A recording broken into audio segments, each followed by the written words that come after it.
My computer is currently in the repair shop, so in the meantime, I am working on my manuscript from my phone. For today's session, I have written 126 words.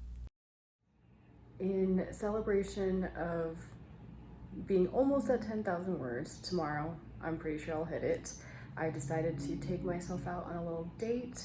I got a nice scented candle and a lotion, and I decided to treat myself to a new book, a random find, and I picked this one, Between Dog and Wolf. Okay, I'm sitting down now and I want to talk a little bit more about this book. I chose it because of, well, the aesthetic is just so absolutely gorgeous. It's got the French flaps and it's the really nice paper. But also, I was reading the flaps, and apparently this is the new UK paperback version, but it was originally published in the US, titled as The Orchard. And when I was at the shop, the store owner or manager, she gave me some information and she was like, let me show you the cover. And she was like, this is not right. But she thought personally too that this title really captured the essence of the book more truly. And I was drawn to this book because of the title and the messaging and the meaning behind it. The author writes in the back, or it says in the back, this is the hour between dog and wolf, twilight, when one state has ended and another has not quite begun. I did some spot checks in the book. I read the first page and the first paragraph, and then I did some random just selections of passages, and then I read close to the end as well. That's usually how I do my spot checks, and I really vibe with it, so I decided to pick it up. It's not something I can really grab readily, so I saw this one copy and I just look at it and the messaging of Between Dog and Wolf. I further resonate with the title because often when my husband and I walk around our neighborhood, people often mistake Sybil for a wolf hybrid, which she's not. She's a half German Shepherd, half Husky, but because she's so big and healthy, people think that she's kind of a wolf hybrid. And so I also thought that was really aligned. The title. I'm just gonna show this book again and again because it's just so beautiful. Like it's stunning. The coloration, the blue, and then the red contrast and the spine. I also then learned after I had checked out that this author is a local author to me. She went to a university around my area, and apparently she splits her time half here and half elsewhere. I can't remember if it was Europe or New York, but I thought that was a rather synchronous discovery. Picking up a book at random is not really my MO, but intuitively I felt very led to do so today, and being that this was the only copy there and it's the UK version, not the US, I could not resist. And also the timing of it being around my 10K mark for my manuscript. While we're still talking books, I did receive this one in the mail too. It is Bowstring on the Dissimilarity of the Similar by Victor Slavoski.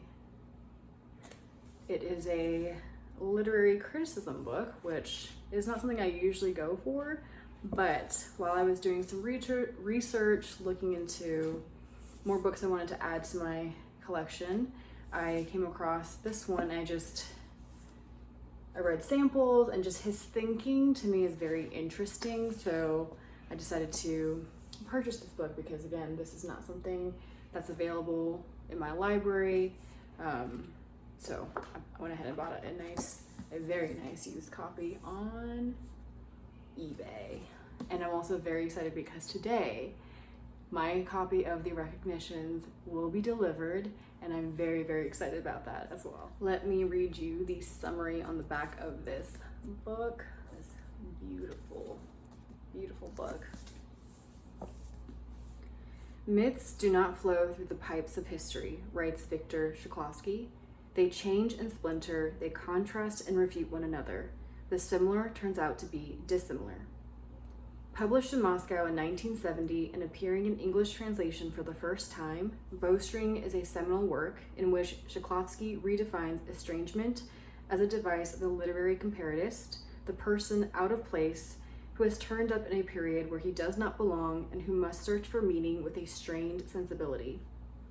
As Shklovsky experiments with different genres, employing a technique of textual montage, he mixes autobiography, biography, memoir, history, and literary criticism in a book that boldly refutes mechanical repetition, mediocrity, and cultural parochialism in the name of art that dares to be different and innovative. Bowstring is a brilliant and provocative book that spares no one in its unapologetic project to free art from conventionality. Okay, and I also love the little quote that they have at the very bottom. A rambling, digressive stylist, Shklovsky throws off brilliant aperçu, I'm not sure if I'm saying that right, on every page. Like an architect's blueprint, he lays bare the joists and studs that hold up the house of fiction. That's really interesting to me. And just even in the excerpts that I have sampled inside the book, I'm very excited to get into this one as well.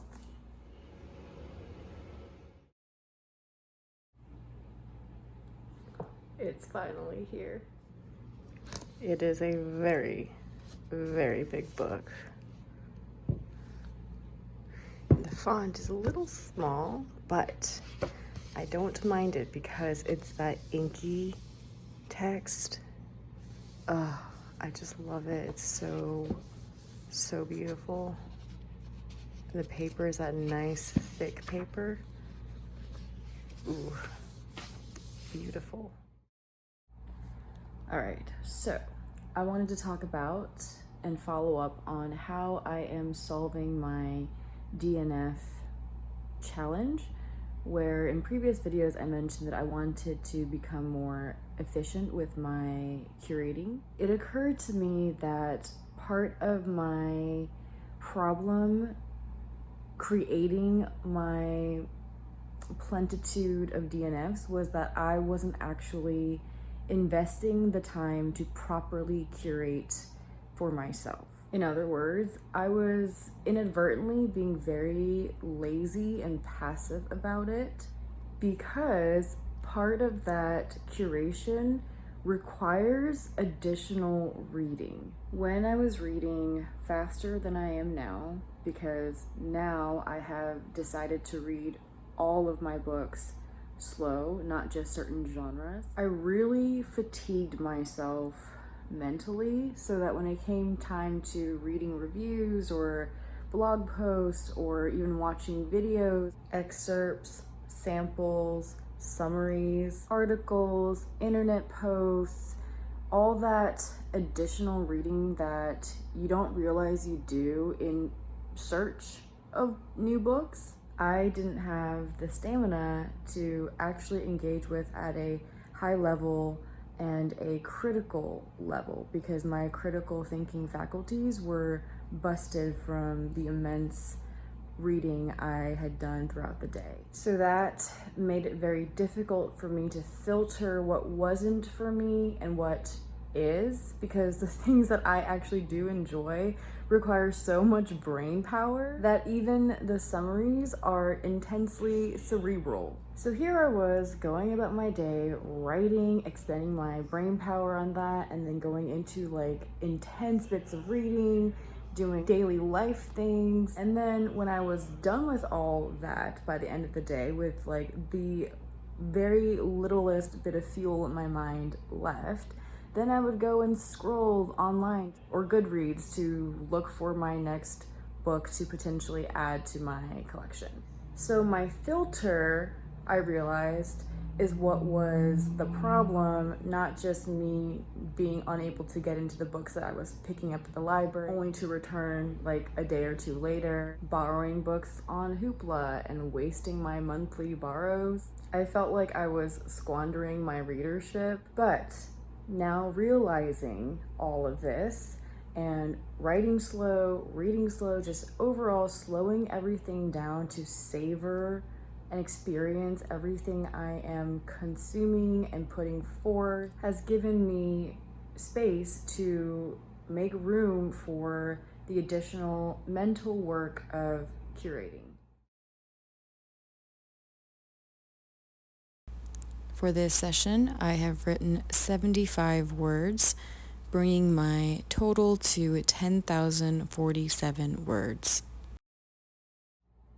I have hit the 10,000 word count mark. While I was using my phone to write up my manuscript because my computer is still getting repaired, I discovered an interesting feature on the Microsoft Word app. That's what I'm using. And they have a read back feature where there's an automatic function in the app that will basically read to you what you've written.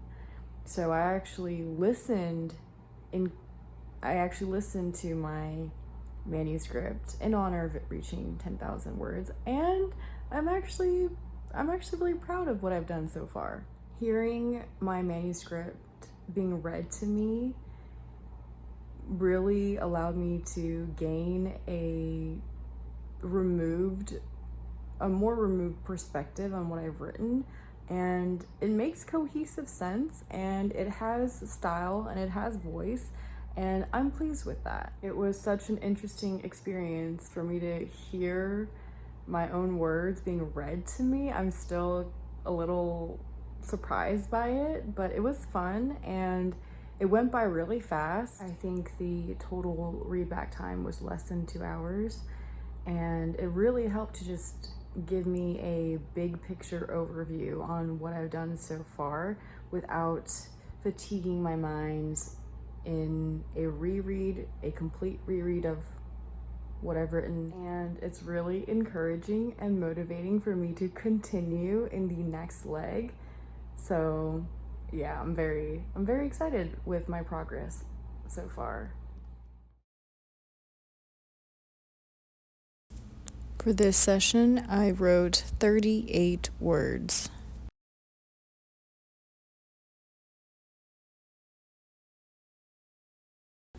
For this session, I wrote 78 words. I'm going to end my vlog here, and then I'll see you for the next one.